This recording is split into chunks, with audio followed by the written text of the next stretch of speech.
চট্টগ্রাম থেকে কক্সবাজারে বিশেষ ট্রেন বন্ধ ঘোষণার প্রতিবাদে এবং অবিলম্বে বিশেষ ট্রেন চালু করার দাবিতে বিক্ষোভ সমাবেশ করেছে বাংলাদেশ কমিউনিস্ট পার্টি কক্সবাজার জেলা শাখা।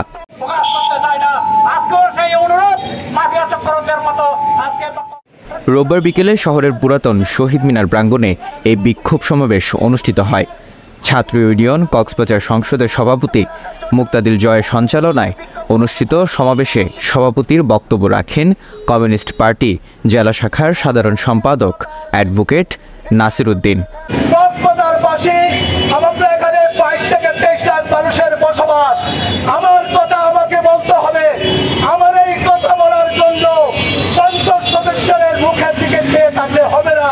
এ সময় বক্তব্য রাখেন কমিউনিস্ট পার্টি জেলা শাখার সাবেক সাধারণ সম্পাদক সমীর পাল, জেলা জাসদের নেতা ফরিদুল আলম, কমিউনিস্ট পার্টির সম্পাদক মণ্ডলীর সদস্য পুলিন দে, খেলাগড় জেলা শাখার সাধারণ সম্পাদক জসিমউদ্দিন, যুব ইউনিয়ন কক্সবাজার শহর শাখার সভাপতি আজিব নিহাত, উদীচীর যুগ্ম সাধারণ সম্পাদক সৌরভ দে, রিপোর্টার্স ইউনিটি কক্সবাজারের সাধারণ সম্পাদক উসমান গনি সহ অনেকেই।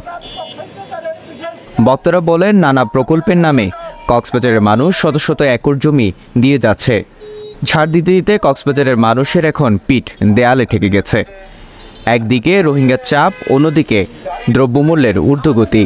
এমন সময়ে বিশেষ ট্রেন চালুর মাধ্যমে বাস ভাড়ার নৈরাজ্য থেকে কিছুটা হলেও স্বস্তি পেতে যাচ্ছিল এই অঞ্চলের মানুষ। কিন্তু মাফিয়া চক্র এই অঞ্চলের মানুষের সেই স্বস্তি কেড়ে নিয়েছে। অতি সত্বর স্থায়ীভাবে বিশেষ ট্রেন চালনা করলে বৃহত্তর আন্দোলন গড়ে তোলার হুঁশিয়ারি দেন।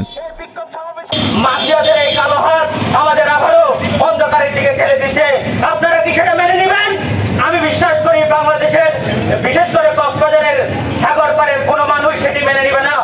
একটি দুটি করে গাড়ির ভাড়া যখন কমানো শুরু করেছে, ওই দিন আগেই ঘোষণা দিয়েছে পরবী পরিবহন তাদের ভাড়া কমিয়েছে, সৌদিয়া পরিবহন তাদের ভাড়া কমিয়েছে, বাকি পরিবহন মালিকদের ভাড়া যখন কমাতে হবে ঠিক সেই মুহূর্তে সেই হঠাৎ আমরা শুনতে পাই যে আমাদের এই বিশেষ ট্রেন বন্ধ করে দেওয়া হচ্ছে।